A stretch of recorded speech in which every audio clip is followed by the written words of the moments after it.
आपकी आंखों में जो अद्भुत प्रेम अपनपो दिखाई देता है, क्या आपको मेरी आंखों में भी ऐसा दिखाई देता है? प्यारी जू कहते हैं, प्यारे जू आप तो मेरी आंखों में बसे हुए हो। मैं अपनी यदि आंखें बंद कर लूं तो फिर आपकी सामर्थ्य नहीं कि आप निकल पाए। प्यारे जू कहते हैं, हे श्यामा जू मैं आपके चरण पड़ता हूं, आप ऐसा ना करना, क्योंकि मैं निकलना चाहता हूं आपकी आंखों से।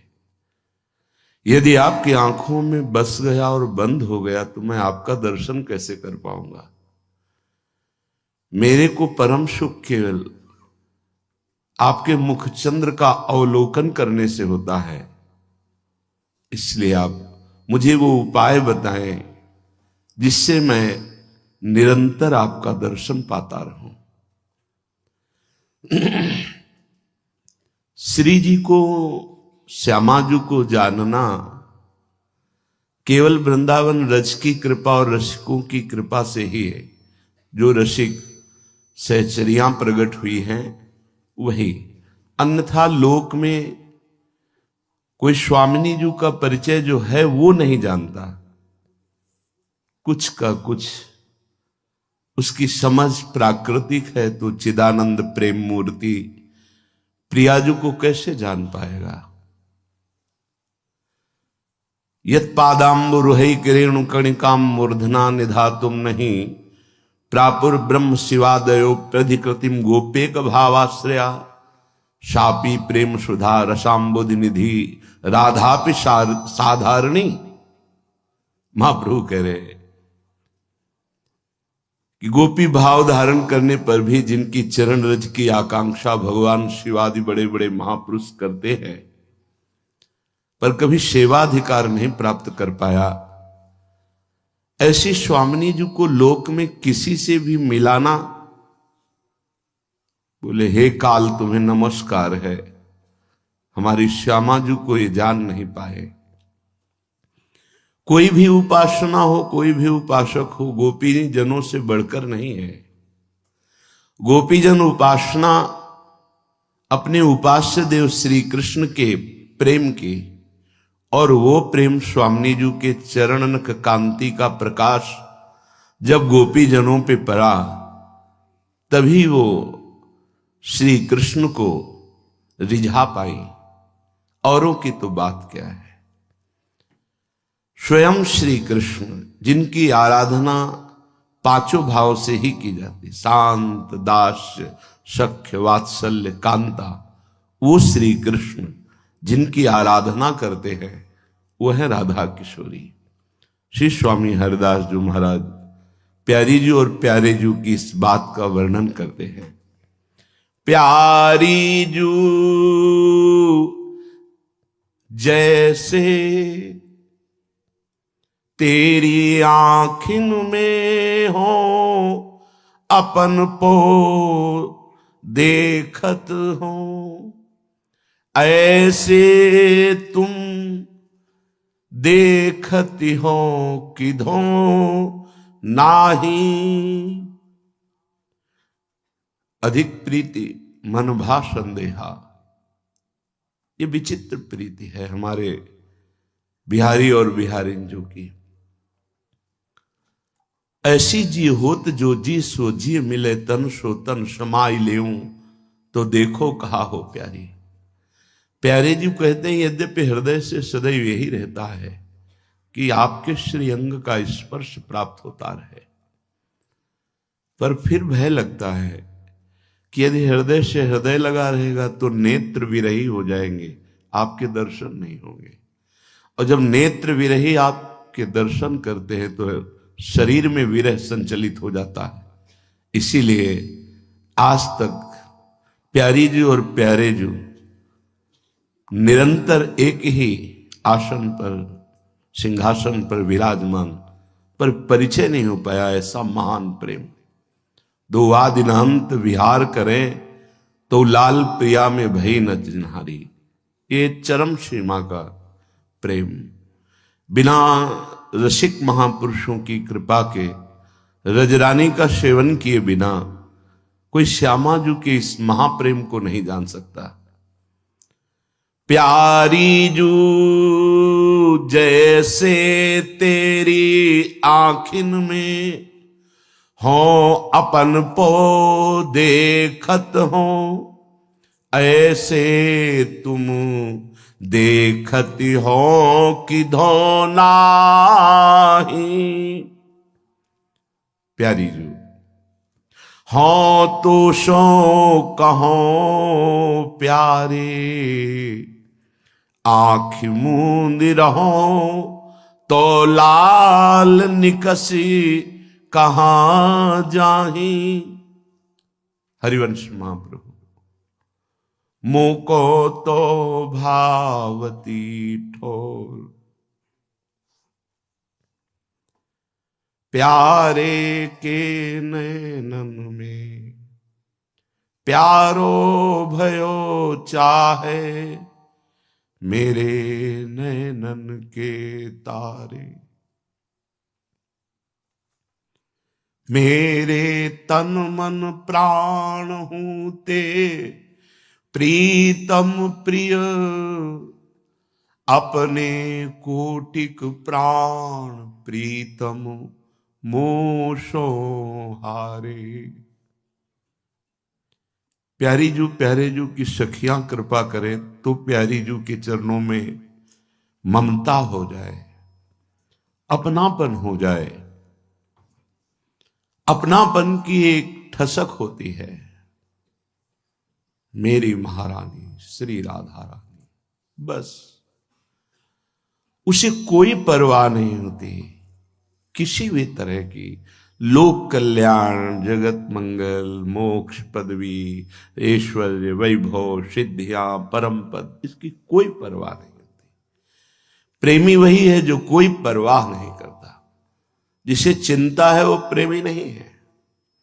केवल जो चिंतन में आसक्त है, ऐसा चिंतन जो बिना प्रयास का अनायास, जैसे विषयी पुरुष अपने विषय का चिंतन करता है, ऐसे उपासक अपने आराध्य देव से अटूट ममता, अखंड ममता, असीम ममता, यही उपासना का फल है। देखो आराध्य देव का प्रेम देखो। जपत हरि विवश तव नाम प्रतिपद विमल, मनसि तव ध्यान ते निमिष नहीं टरिबो। पलक झपकने के समय को भी प्रियाजू से कभी विमुख नहीं काट सकते लालजू। हर समय उनका ध्यान और नाम, प्रेम विवश होकर राधा राधा राधा और राधा रूप का ध्यान, यही हमें करना है, यही हमें होने पे लाना है। करते करते होने पे आ जाना कि स्वाभाविक हो रहा है। प्यारी जू का नाम चल रहा है और नाम के प्रताप से रूप का परिचय मिल गया है। देखिए रूप नाम आधीना। अगर नाम जब नहीं है तो जो नाम ही रूप प्रकाशित करता है, वो रूप कभी कहीं भी किसी भी तरह से देखा नहीं जा सकता, ना उदाहरण दिया जा सकता है। देवलोक भूलोक रसातल सुनि कवि कुल मति डरिए, सहज माधुरी अंग अंग की कही काशो पट तरिए। हमारी श्यामाजू की समानता उदाहरण में देने के लिए सिर्फ श्यामाजू है। न देवलोक में कोई सुंदरी अप्सरा है, न भूलोक में, न रसातल में। स्वामी जी महाराज कहते न पाछे होती न बहु हूं, न आगे हूं हुए है, ये गति अद्भुत रूप की और है। ये जो प्यारी जू का रूप है, प्रतिक्षण प्रेम जैसे वर्धमान है, ऐसे रूप वर्धमान है। ये बिना श्यामाजू की सखियों की कृपा के ना ममता हो पाती है और ना इस रहस्य को कोई जान पाता है। जिनकी सब आराधना करते, चाहे जो संप्रदाय हो, वो प्रभु है, जो ब्रह्म है, जो परमात्मा है, वो हमारी प्यारी जू से कहते हैं, प्यारी जू, जैसे हम आपकी आंखों में अपन को देख रहे हैं, ऐसा आप मेरी आंखों में देख रहे हैं। अखिल कोटि ब्रह्मांडों के स्वामी कौन ऐसा है जिनको ये मोहित न कर लेते हों? बड़े बड़े मुनियों के मन को बलात् आकर्षित करके अपने दासत्व को प्रदान कर दिया। कृष्णात् परम किमपि तत्व महम न जाने, कृष्ण से भी बढ़कर कोई परम तत्व है मैं ऐसा नहीं जानता। ये अवतार लीला का रूप देखा था। अनादि अनंत महामहिम श्री वृंदावन नवनिवृत्त निकुंज में विराजमान जो बिहारी जी का रूप है, वो आगम निगम पुराण अगोचर है। फिर जो बिहारी जी के चित्त को चुरा ले, अधीन कर ले बिहारी जी को, ऐसी हमारी श्यामा जू है। प्यारी जू जैसे तेरी आंखिन में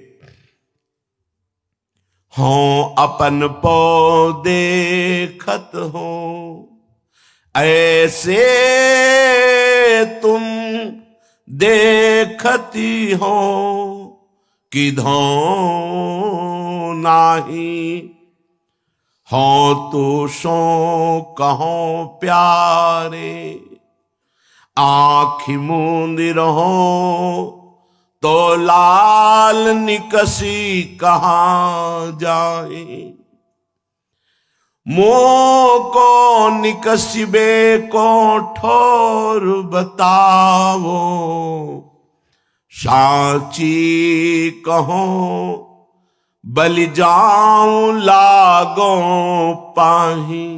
मैं आपके चरण स्पर्श करता हूं। कौन बोल रहे हैं?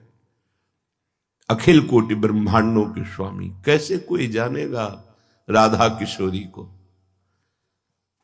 सांची कहो बलिहारी जाऊं, आपके चरण पढ़ूं, आप मुझे ऐसा उपाय बता दो जिससे मैं हर समय आपको देखता रहूं। क्या रूप है, क्या अद्भुत आकर्षण है, क्या प्रेम है कि जो स्वयं बड़े बड़े ऋषि मुनि योगिंद्र ज्ञानेंद्र के भी चित्त का अपहरण बलात् कर लेते हैं, वो प्रभु ऐसी प्रार्थना कर रहे हैं। ये वृंदावन धाम है, ये प्रेम धाम है। इसीलिए जो आगम निगम पुराण गोचर के रहस्य को जानने वाले भी हैं, उनके लिए भी ये अगम्य रस है। ये तो अहोभाग्य स्वामी जी ने कृपा करके धाम में बुलाया और अपने अद्भुत रहस्य को जानने वाले रसिकों का संग दिया। मुंह को निकशबे को ठोर बताओ, साची कहो बलि जाऊं लागो पाही। मैं बलिहारी जाता हूं, आपके चरण पड़ता हूं, आप वो उपाय बता दो जिससे मैं निरंतर आपको देखता रहूं। ये कौन कह रहे हैं? बड़े बड़े महापुरुष जिनकी आराधना कर रहे हैं। तो हमारी छाती नहीं फूलती कि हम किन प्रियाजू के। देखो, जितना भी बल है त्रिभुवन में, हमारे प्रभु का ही अंश बल का आता है। तो वो महाबली होते, चाहे पवन हो या पवन पुत्र हो, कोई भी अभेद भुजदंड मूल पीन अंश सानुकूल। महाबली श्री हरि की भुजाओं के अंश से ही बलवान है। चाहे जितना बड़ा लोकपाल स्वयं काल भी इन्हीं के बल से सबके प्राणों का अपहरण करता है। कोई भी हो त्रिभुवन में, इनसे बड़ा बलवान नहीं। लेकिन हमारी प्रियाजू का बल देखो। देखो माई अबला के बल राशि, देखो देखो इन बल राशि को देखो। अगर कोई समझता हो कि इनमें बल नहीं तो जरा देखो हमारी स्वामिनी जी का बल। अति गज मत निरंकुश मोहन, ये ऐसे महान गजराज हैं कि आज तक इनके ऊपर कोई अंकुश नहीं लगा पाया। परम स्वतंत्र न सिर पर कोई, भावे मने करें ये सोई। हे परीक्षित, ये वो भगवान हैं जिनकी आज्ञा का पालन भगवान शंकर और सनकादि करते हैं। शिव और सनकादि पर शासन करने वाले ये योगींद्रों मुनींद्रों के गुरु, ये आज इस प्रियजन को लेकर उनकी वेणी गूंथ रहे हैं। संबोधन मात्र करते हैं, हिम्मत नहीं पड़ी कि राधा बोल दे। अगर राधा बोल दे तो समाधि लग जाए महाराज सुखदेव जी की। फिर 7 दिन में शरीर पूरा होना है परीक्षित का, तो इनको परम पद कैसे मिलेगा। इसीलिए बस संकेत किया है, अनयाराधितो नूनम भगवान हरिरीश्वरा। ईश्वरों के भी ईश्वर भगवान श्री हरि जिनकी आराधना करते हैं वो एक हैं। कौन है बोला नहीं। अनयाराधितो नूनम, स्वयं भगवान जिनकी आराधना करते हैं उनको कहते हैं राधा। बस अर्थ बोला, अनयाराधितो नूनम भगवान हरिरीश्वरा। ईश्वरों के ईश्वर भगवान श्री हरि स्वयं जिनकी आराधना करते हैं।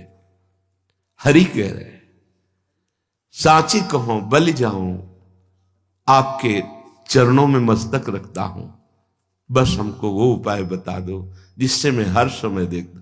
तो हम राधा शरणागत हैं ऐसी स्वामिनी की जो अति गज मत निरंकुश मोहन, निरख बंधे लट पाश। आज तक कोई पास ही ऐसा नहीं तैयार हुआ कि मोहन को बांध सके। हां, इनके द्वारा बहुत से पाशों का निर्माण हुआ जिनको कोई नहीं तोड़ सकता। वरुण पाश, काल पाश, नाग पाश, ब्रह्म पाश, बड़े बड़े पाश हैं। लेकिन ये सब पाश जितने हैं इनके समीप आते ही सब नष्ट हो जाते हैं। कोई भी दिव्यास्त्र हो, जहां भगवान का, इसीलिए अर्जुन को कोई भी दिव्यास्त्र छू भी नहीं पाया। बड़े बड़े दिव्यास्त्रों का संधान हुआ, भगवान के सामने आते ही सब शांत हो जाते थे, उनका प्रभाव नष्ट हो जाता था। लेकिन एक पास महारानी जी का, जिसे लट पास कहते हैं, ऐसे निरंकुश, ऐसे परम स्वतंत्र भगवान को बांध लिया। देखो बल का प्रभाव, इन महाबली श्री हरि को एक लट पास ने बांध लिया। ये सखियों का सुख है, बाहरी इस बात को नहीं जान सकते। अति गज मत निरंकुश मोहन, निरख बंधे लट पास। कैसे दैन्य हो रहे हैं, कह रहे हैं हाउ बलि जाऊं, मैं आपकी बलिहारी जाता हूं, लागों पाही मैं आपकी चरण वंदना करता हूं। श्रीमद राधा सुधा निधि। ये रसघन मोहन मूर्तिम विचित्र केलि महोत्सवोल्लसितम, राधा चरण विलोडित रुचिर शिखंडम हरिम बंदे। आह, पीछे याद होगा सत्संग में कि श्री सूरदास जी कहते हैं इनके चरणारविंद त्रिभुवन का टीका है। कोई भी हो, सब अपने ललाट को घसते हैं इनकी चरण रखने की चौकी में, और ये अपने ललाट को पधराते हैं गोरे चरणारविंद। बाहर कोई नहीं जानेगा, ये अंतर महल की बात है। श्री हरिदास के स्वामी श्यामा तुम्हें देखो चाहत,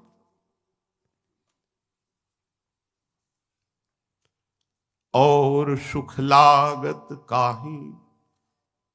श्री स्वामी जी महाराज कह रहे हैं, श्यामा जी, ये बिहारी जी की एक ही केवल इच्छा है, ये आपको निरंतर देखना चाहिए।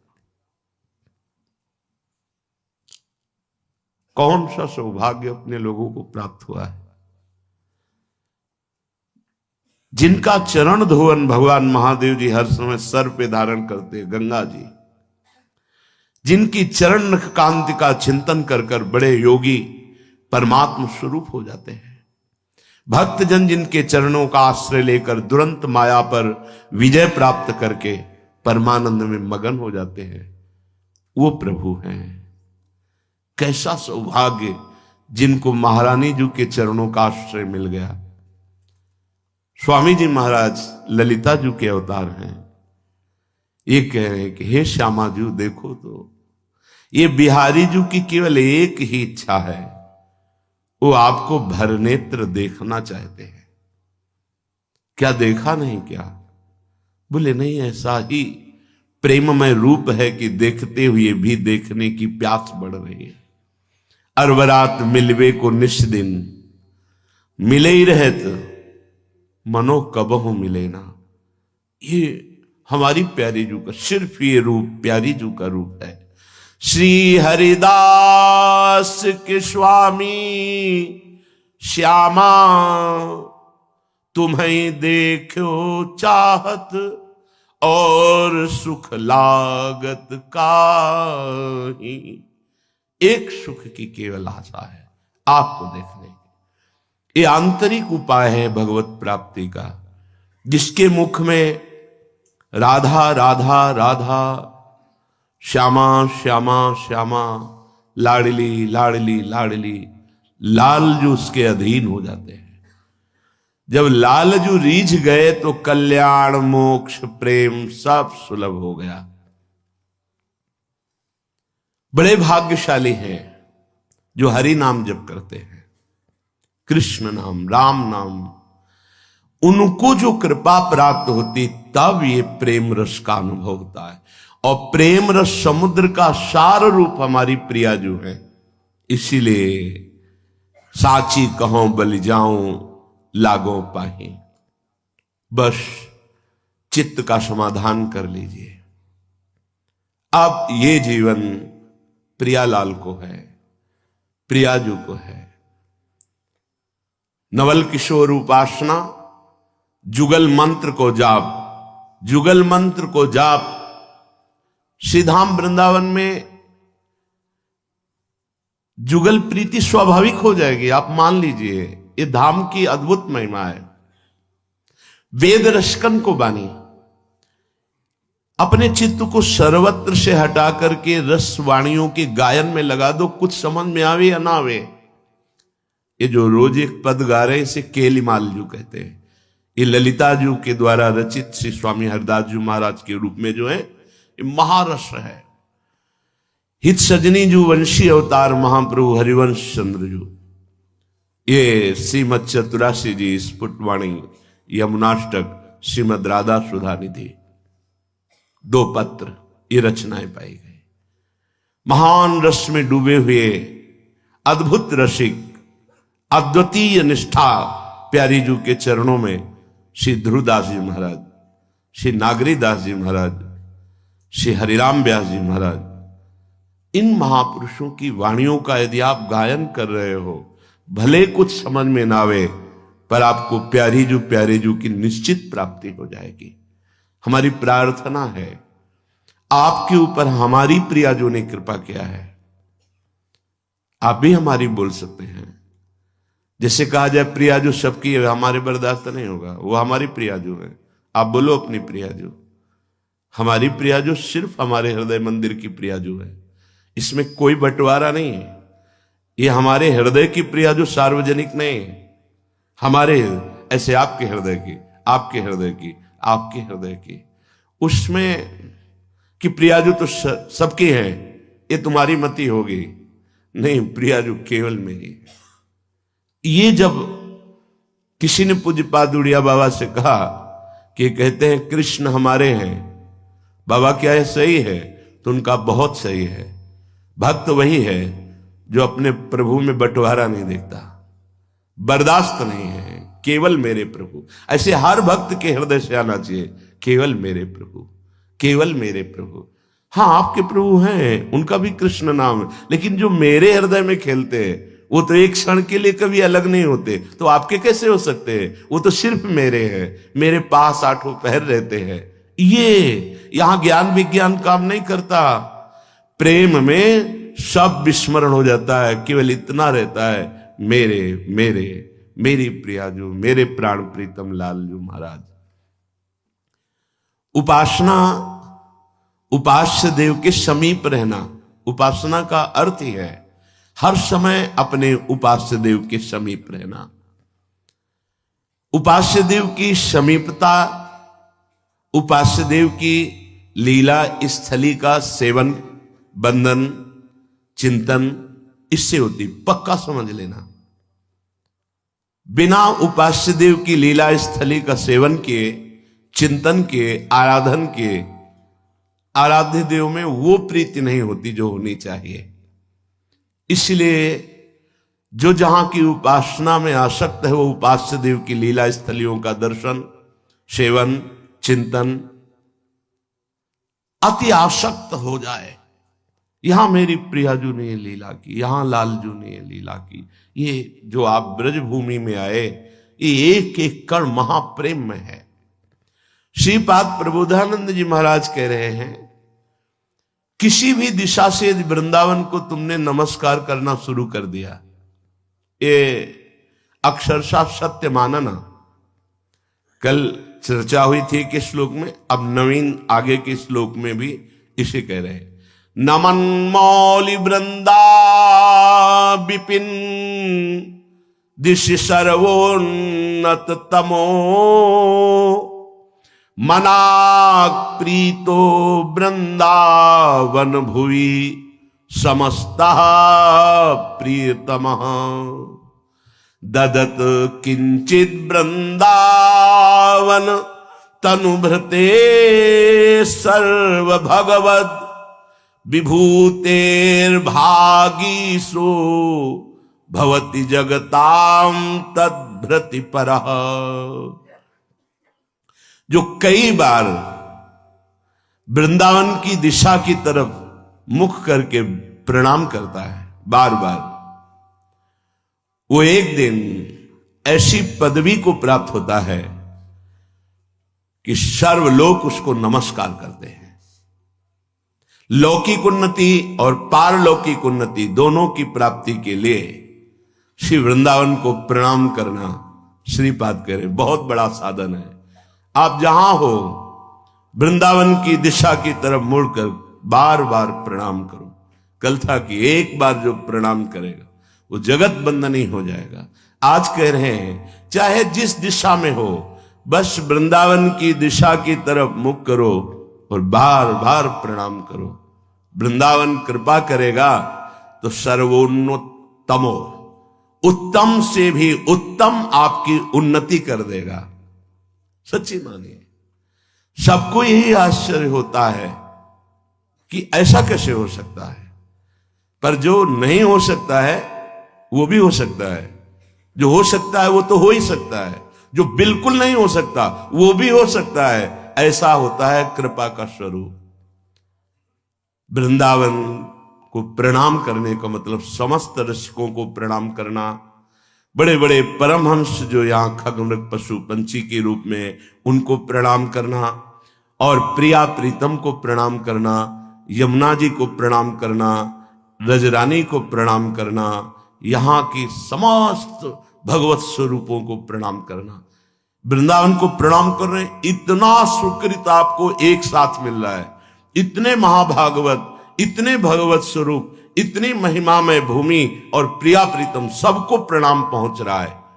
इसलिए नमन मौलि वृंदा विपिन दिशि सर्वोन्नतमो, जो अपनी उन्नति लोक परलोक की चाहता है वो वृंदावन को बार बार प्रणाम करे, ऐसा आदेश करते हैं श्रीपाद। और जो वृंदावन में रह रहे उनको तो प्रणाम करना ही है, क्योंकि हमारे प्रिया प्रीतम का परम सुख वर्धन करने वाला ये वृंदावन है। हम हृदय से और बाहर मस्तक से भी बार बार इस रज को प्रणाम करते हैं, इस धाम को प्रणाम करते हैं। कई बार प्रार्थना की है, अगर आप इस बात पर ध्यान दें तो कोई भी अपराध आपको परास्त नहीं कर पाएगा। जब आप शयन करने जाएं तो शैया में चढ़ने के पहले वृंदावन को प्रणाम करें, पंचांग, फिर हाथ जोड़कर आंख मूंदकर प्रिया प्रीतम का ध्यान करते हुए हे वृंदावन धाम, हे वृंदावन धाम के व्यक्त अव्यक्त महान प्रेमी जनों, हमारे शरीर से, मन से, वचन से, जान में या अनजान में कोई अपराध बन गया हो तो मुझे क्षमा करना। प्रभु मैं आपकी शरण में हूं, मुझे अपराधी से अपराध बनना स्वाभाविक है। हे नाथ क्षमा कीजिए। जब जगे तब पहले वृंदावन को प्रणाम करके प्रिया प्रीतम का ध्यान करते, हे प्रभु ये जीवन आपको समर्पित है। हमारी दिनचर्या, प्रत्येक क्रिया, प्रत्येक वृत्ति आपके श्री चरणों से जुड़ी हो, ऐसे मुझे सामर्थ्य देना। अपनी दिनचर्या में लग जाओ, चाहे धामवासी हो या धाम के बाहर हो। यदि आप ऐसा करते हैं तो देखना आपकी आध्यात्मिक और लौकिक कैसे उन्नति होती है। बड़ी दिव्यता है समर्पण में, आश्रय में। मनाक प्रीतो वृंदावन भुवि समस्तः प्रियतमः। जिसने वृंदावन की भूमि से प्यार कर लिया, वास्तविक जीवन वृंदावन, प्राण वृंदावन, सर्वस्व वृंदावन, सदगुरु वृंदावन। मैं जीवित नहीं रह सकता वृंदावन के बिना, ऐसा जिसके हृदय में आ गया है तो कह रहे हैं समस्त प्रियतमों का प्रीतम बन जाएगा। क्या भाव है? समस्त प्रियतमों के प्रीतम है प्रियालाल, वो प्रियालाल का प्रीतम प्यारा बन जाएगा। प्रीतम ने तो सर्वश्रेष्ठ प्यारा, वो प्रिया प्रीतम का लाडला बन जाएगा जो वृंदावन से प्यार करेगा। सुनते थे पहले कि वृंदावन पकड़ लेता है, और समझ में नहीं आता था कि कैसे पकड़ लेता है। उनकी कृपा से कुछ कुछ समझ में आने लगा है कि कैसे वृंदावन पकड़ लेता है, कि वृंदावन के बिना हमारा कोई अस्तित्व नहीं है, हम जी नहीं सकते। वृंदावन ही हमारा जीवन है, वृंदावन के बिना हमारे जीवन का कोई अस्तित्व नहीं है। ऐसे पकड़ लिया, सोच नहीं। जैसे हम बिना श्वास के नहीं जी सकते, हम जैसे बिना जल अन्न आदि के बहुत दिनों तक प्राण धारण नहीं कर सकते, ऐसे वृंदावन के बिना हम जी नहीं सकते। जैसे श्वास थोड़ा समय, कितने सेकंड रोक पाओगे, इसके बाद प्राण निकल जाएंगे। ऐसे ही जैसे मछली को जल से कितने समय तक अलग कर सकते हो, वो प्राण छोड़ देगी। ऐसी प्रीति हो जाए वृंदावन से, तो कह रहे वृंदावन क्या करेगा? समस्त प्रियतमों का प्रीतम बना देगा। समस्त प्रियतमों के प्रीतम है श्यामा श्याम, मतलब श्यामा श्याम का वो प्यारा ऐसा लाडला हो जाएगा कि जैसे भगवत रसिक जी कहते हैं, अगर एक पलक झपकने को भी मैं सेवा में हूं और नहीं देख पाए तो भगवत भगवत पुकारने लगते हैं। श्यामा श्याम कहां है, कहां है भगवत रसिक जी? भगवत रसिक जी ने अपनी वाणी में लिखा कि अगर पलक झपकने के लिए भी इधर उधर सेवा में हो जाऊं तो पुकारने लगते, कहां है, कहां है? क्यों? इतना प्यार प्रिया प्रीतम करने लगे हैं। ये वृंदावन की कृपा। ददात किंचिद वृंदावन तनुभृते सर्व भगवत स्वरूप। यदि वृंदावन में वास करने वाले की थोड़ी भी सेवा, ददात दान, जैसे वृंदावन अखंड वास कर रहा है, वस्त्र की सेवा कर दी, भोजन की सेवा कर दी, भगवान ने व्यवस्था करी है तो वास की सेवा कर दी। ये देखा जीवन में वृंदावन वास करना बहुत कठिन है। कल किसी ने प्रश्न किया कि आपका ये बहुत छोटा एकांतिक का स्थान, आप बड़ा क्यों नहीं बनवा लेते? आज जो तुम 25 बैठ के सुनते हो तो 25 लाख बाहर सुनते हैं, और सबकी बुद्धि में जो फर्क पड़ रहा है उसका कारण है अध्यात्म। केवल अध्यात्म कभी बिकता नहीं, जो बिकता है उसे अध्यात्म नहीं कहते। धैर्य पूर्वक चलना, ये जो साधकों की जीवन व्यवस्था में श्रीपाद कह रहे हैं, ददत किंचित वृंदावन। अगर थोड़ा भी कुछ है, तुम्हारे पास 4 रोटी की व्यवस्था है, एक रोटी किसी वृंदावन वासी को पवा दो, ऐसी व्यवस्था। अगर आपको व्यवस्था है, सर्दी का समय है, 4 कंबल ले आए किसी ऐसे जो सो रहे फुटपाथ में, जिनके पास ओढ़ने के लिए नहीं, जिनकी व्यवस्था, किसी एक वृंदावन वासी की सेवा हो जाए तो बोले तनुभृते सर्व भगवत विभूतेर भागीशो भवति जगताम तद भृति परा। वृंदावन वास की व्यवस्था, सीधे प्रियालाल की प्राप्ति। ये जीवन धन के लिए नहीं, प्रियाजू के लिए। हां, जब ये सब अपनी अपनी नौकरियां, अपने अपने व्यापार छोड़ करके भगवत मार्ग में आ रहे हैं, तो मेरी महारानी जी उनकी व्यवस्था किसी को भी निमित्त बना करके ऐसे करती। यहां कभी ऐसी भावना नहीं है कि इतने लोग आते हैं ये कुछ दे। सच्ची जो हमारी सेवा में श्री जी की खड़े हैं उनको पहले से ऐसे पुष्ट कर दिया गया है, और इस जीवन को तो श्री जी ने पहले से ही आवे पे तपा करके, अब ये आकांक्षा थोड़ी है कि कोई दे। हम इसीलिए कभी आप सत्संग में दान धर्म की चर्चा नहीं सुनेंगे, सीधे अध्यात्म की चर्चा। अब ये श्लोक आया इसलिए इसकी व्याख्या कर रहे हैं। तुम्हारी जेब में क्या दम है? अखिल ब्रह्मांडों का स्वामी जिनके आगे माथा झुकाता है, हम उनके दास है, फिर तुम्हारी तरफ देखें तो धिक्कार है हमारे जीवन को। फिर हम जाना ही क्या, फिर जाना क्या? श्रीपाद कह रहे ददत किंचित वृंदावन तनुभृते सर्व भगवत विभूतेर भागीशो भवति जगताम तद्भृति परहा। जिसने श्रद्धा करके वृंदावन वास करने वाले को किंचित कुछ सहयोग कर दिया। बड़ा भगवान का विचित्र खेल है।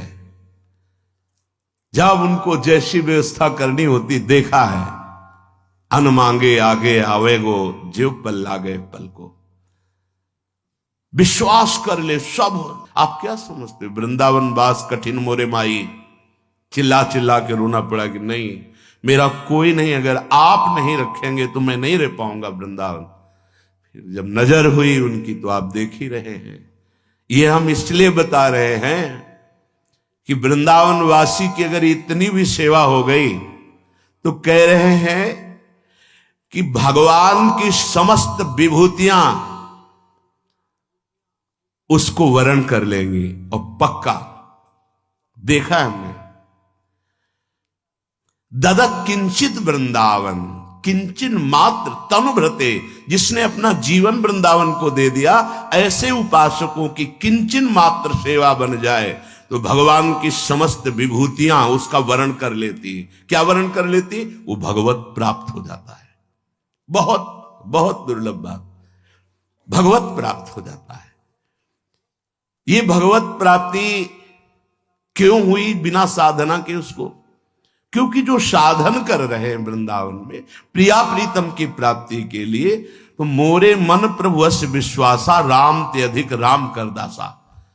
जैसे मां को प्रसन्न करना हो तो बेटे को दुलार करने लगो।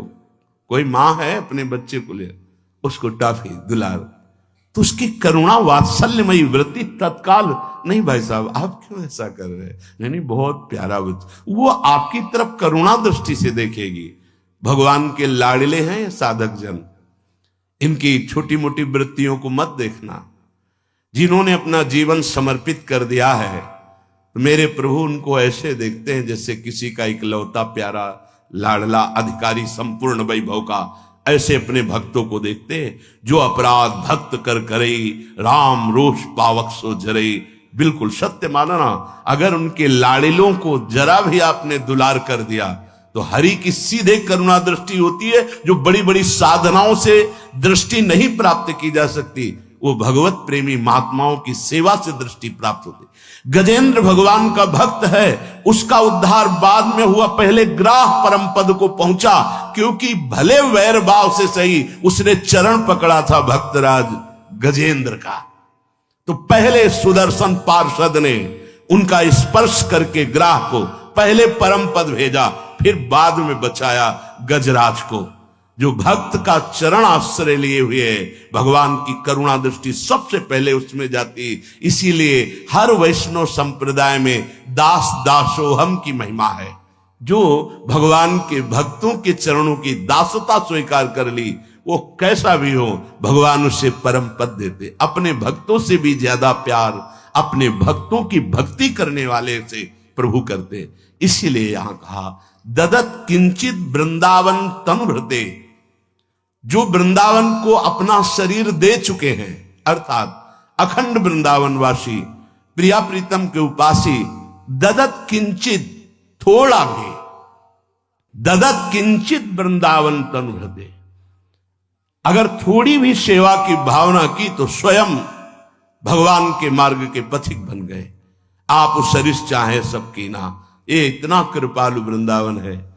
चलो देखो तो निहाल कर देती है श्री जी। वृंदाटव्याम भव्या विदधति न कथम वास्त्र मात्रंच नित्यम। ऐ दुर्भागी, क्यों विषयों में भटक रहा है? ये देखो, अपनापन से डांट रहे हैं। यदि तुम परम पद चाहते हो तो वृंदावन आ जाओ। बहुत कठिन है परम पद, पर वृंदावन तुम्हें ऐसा संग प्रदान करेगा कि बहुत सरल हो जाएगा परम पद, बहुत सरल हो जाएगा। दुर्भागी व्यक्ति विषयों में फंसता है। अगर तुम्हें ऐसा लग रहा है कि मैं परम पद के योग्य नहीं हूं तो बोले श्रीधाम वृंदावन आ जाओ, पक्का। आपको स्वाभाविक धाम की कृपा पर कभी संशय नहीं होना चाहिए। एक महाभागवत के द्वारा सुनाई हुई कथा करे कि एक बहुत बड़े ज्योतिषाचार्य जी अपने मित्र के साथ वृंदावन आए। तो उन्होंने कहा, विनोद में उनके मित्र ने कि तुम ज्योतिष का कोई चमत्कार दिखाओ। ज्योतिष शास्त्र सत्य है पर उसका सम्यक ज्ञान होना चाहिए। आप आए हो, बस इसी आने के समय से लेकर ज्योतिष विचारी जा सकती है, और कुछ पूछने की जरूरत नहीं। तो उन्होंने एक व्यक्ति को देखा, बोले देखो ये व्यक्ति वृंदावन आया है, इसका कल 12 बजे शरीर छूटेगा और ये प्रेत योनि को प्राप्त होगा। ये महत अपराधी है, पता नहीं कृपा हो गई धाम आ गया। बोले अब हम तो रुकेंगे, इसके पीछे पीछे चलेंगे, जहां रुकेगा कल 12 बजे तक हम देखेंगे तुम्हारी ज्योतिष झूठी है सत्य। ठीक 12 बजे परिक्रमा मार्ग में आया वो व्यक्ति। एक सांड ऐसे रज से क्रीड़ा करके तो उसकी सींगों में रज आदि लगे। उसको एकदम काल का आवेश आया, उस व्यक्ति के पेट में अपने सींग ऐसे घोप दिए, तत्काल मर गया। जीव मरा तो पवित्र तपस्वी ज्योतिषाचार्य जी ने देखा, कहा देखो तुम 12 बजे वाले सीन केवल देख रहे हो कि मेरी ज्योतिष सत्य, मैं जो देख रहा हूं आश्चर्यचकित है। इसे प्रेत योनि प्राप्त होनी थी इसके कर्मानुसार, लेकिन ये तो दिव्य तेजोमय होकर अंतर्ध्यान हो गया, ऐसा कैसे हो सकता है? तब उन्होंने वृंदावन के किसी महारसिक जन के समीप गए और उन्होंने बताया कि मुझे ज्योतिष के प्रभाव से तीनों कालों का ज्ञान है और मैं अपने जितेंद्रिय और संयमता पूर्वक तप पूर्वक रहता हूं, मैंने ये दृश्य देखा। तो उन्होंने कहा जो तुमने देखा उसके आगे की बात मैं बता देता हूं। उस सांड के सींग पर वृंदावन की रज थी। रज जे ही उदर में गई और उसके प्राण निकले तो प्रियाजू के पास सीधे वो पहुंच गया। जे रेणु पर मरिबो मंगल आए। कह रहे यदि परम पद की आकांक्षा है तो तुम वृंदावन धाम का आश्रय ले लो, बड़ी अद्भुत महिमा है। तुम धाम के रज का सेवन करो, धाम वास कर लो, जितने दिन कर पाओगे उतना ही तुम्हारा परम मंगल हो जाएगा। परम पद मिलना बड़ा कठिन है। जिसको अभी आप 2 दिन से चर्चा में सुन रहे हैं, स्थूल शरीर का, सूक्ष्म शरीर का और कारण शरीर का, तीनों शरीरों के चिंतन और राग का त्यागी वो मोक्ष पद का अधिकारी होता है, प्रेम नहीं, मोक्ष पद का। और जो जीवन मुक्त महापुरुष है वही अनुराग रस को प्राप्त होता है। 2 दिन से चर्चा हुई थी 5 कर्मेंद्री, 5 ज्ञानेन्द्री, अंतःकरण चतुष्टय, 5 प्राण, पंचभूत रचित स्थूल देह और ये सूक्ष्म देह। अब कारण देह वर्णन करते हैं। अव्यक्त में त्रिगुणैर निरुक्तम तत्कारणम नाम शरीरमात्मनः सुषुप्तिरेतस्य विभक्त्यवस्था प्रलीन सर्वेन्द्रिय बुद्धिवृत्ति। ये जो कारण शरीर है इसे स्वभाव कहते हैं, जो 3 गुणों से बनता है, सतोगुण, रजोगुण, तमोगुण से। कभी सात्विक किसी का स्वभाव बढ़ गया तो बहुत अच्छे स्वभाव का है, कभी राजसिक स्वभाव बढ़ गया तो बड़ा भोगी प्रवृत्ति का, और कभी तामसिक स्वभाव बढ़ गया तो बड़ा हिंसक और क्रोधी। ये तीनों मिश्रित चलते हैं। कभी बड़े बड़े हिंसकों में भी दया देखी जाती है, कभी कभी बड़े बड़े दयावानों में भी हिंसावृत्ति आ जाती है। वो तमोगुण, रजोगुण, सतोगुण, इन तीनों का मिश्रण स्वभाव चलता रहता है। ये स्वभाव ही कारण शरीर है। जैसे जागृत अवस्था में स्थूल देह का भान और सुषुप्ति के समय जो स्वप्नावस्था है ये सूक्ष्म देह का भान, और गाढ़ सुषुप्ति में ये कारण शरीर का भान, जो जगने पर कहता है कि मुझे कुछ याद नहीं, 5-6 घंटे मैं बहुत अच्छे से सोया। ये 3 शरीर हैं। इन 3 गुणों से बने हुए स्वभाव का जब परिवर्तन हो जाता है, गुणातीत स्वभाव, क्या यह जो पर्यो मुई सहज स्वभाव, सी हरिवंश नाम रस चाओ, नाव सुदृढ़ भव तरन को। उपासक का स्वभाव परिवर्तन हो गया, उसका स्वभाव बन गया नाम जप करना। श्रुतौ राधिका कीर्तिरंतः स्वभावे, स्वभाव बन गया भगवत चर्चा सुनना। अब परिवर्तन हो रहा है भक्ति से।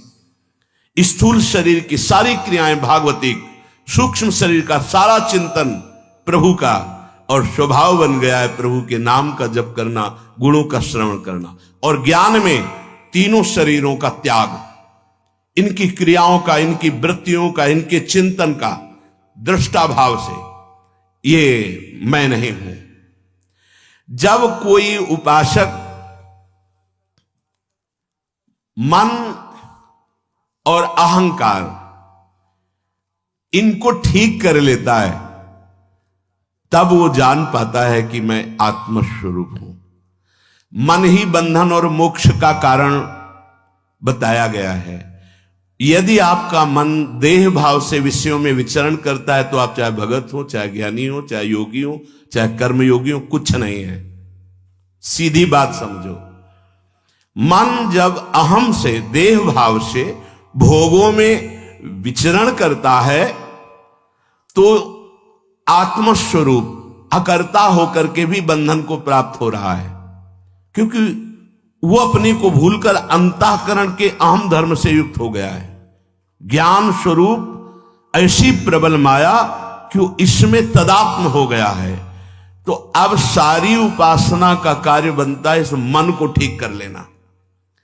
जिस समय मन सत्य चिंतन में होता है, मनन, उस समय बुद्धि प्रसन्न होती है, और प्रसन्न बुद्धि में अनुभव होता है कि मैं स्थूल देह नहीं, मैं सूक्ष्म देह नहीं, मैं कारण देह नहीं, ये स्वभाव भी प्रकृति का है, मेरा नहीं। ज्ञान मार्ग में, भक्ति मार्ग में जब खूब भगवान नाम जप होता है और मन निष्पाप हो जाता है, एक अद्भुत आनंद प्रकट होता है। उसी आनंद में उसे अपने आराध्य देव की रूप माधुरी दिखाई देती है। और जहां रूप माधुरी देखा तो मम दर्शन फल परम अनुपा, जीव पाव निज से स्वरूपा। वो अपने भाव देह को प्राप्त होकर अपने आराध्य देव की समीपता को प्राप्त हो जाता है। ये बहुत भ्रम बैठ गया है मूढ़ता के कारण कि ये शरीर मैं हूं और ये शरीर के भोग जितना मैं भोगूंगा सुखी हो जाऊंगा। बहुत बड़ा भ्रम है और इसमें प्रायः सब लगे हुए हैं, कोई बिरला इस भ्रम से अलग हो पाता है। निर्मल तेजोमय भगवत स्वरूप आपका स्वरूप है। ये मैं हूं इस शरीर को मानने के कारण आप विविध नामों में, विविध रूपों में फंस गए। ये शरीर का अभिमान, इसी से आपको काम सताता है, क्रोध सताता है, लोभ सताता है, मोह सताता है, मद सताता है, मत्सर सताता है। किसमें? देहाभिमान में। मैं नाना प्रकार की नीच गतियां प्रदान करने वाला ये मैं अंतःकरण का जीव की दुर्गति कर देता है। जैसे अभी सब दुर्गति ही हो रही। बुद्धि अभिमान से युक्त हो जाती है, मैं पुरुष हूं, मैं स्त्री हूं, मैं धनवान हूं, मैं गुणवान हूं, मैं विद्वान हूं। बस वो इस माया के नाटक में फंस करके पूरा जीवन बर्बाद कर देता है। जिस प्रकार सूर्य के तेज से उत्पन्न हुए प्रकाश से कोहरा और अंधकार छिन्न भिन्न नष्ट हो जाता है। ऐसे गुरु के वचनों से प्रकट हुए ज्ञान से उपासक इस माया के अविद्या जाल को नष्ट कर देता है, फिर अपने आप को देखता है भगवत स्वरूप। ये परमानंद का मार्ग कहीं ये किसी क्रियाओं के द्वारा प्राप्त नहीं होता।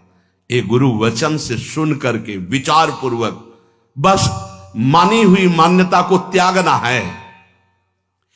ये जब तक पंच कोशों का त्याग नहीं हो जाता तब तक वो परमानंद को नहीं प्राप्त होता। 3 शरीर और 5 कोश। 3 शरीर सुना, स्थूल शरीर, सूक्ष्म शरीर, कारण शरीर। पंचकोश पहला है अन्नमय कोश।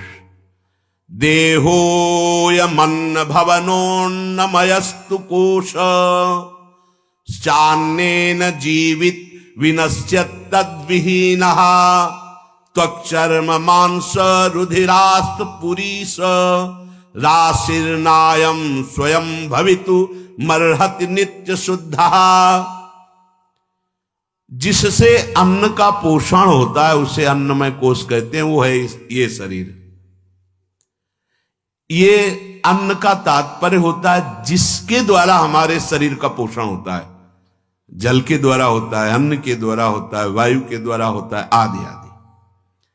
त्वचा, चर्म, मांस, रुधिर, अस्थि और मलमूत्र बनाने वाला ये अन्नमय कोश में नहीं हो सकता। ये उपासक को देखना है, मानना है, जानना है।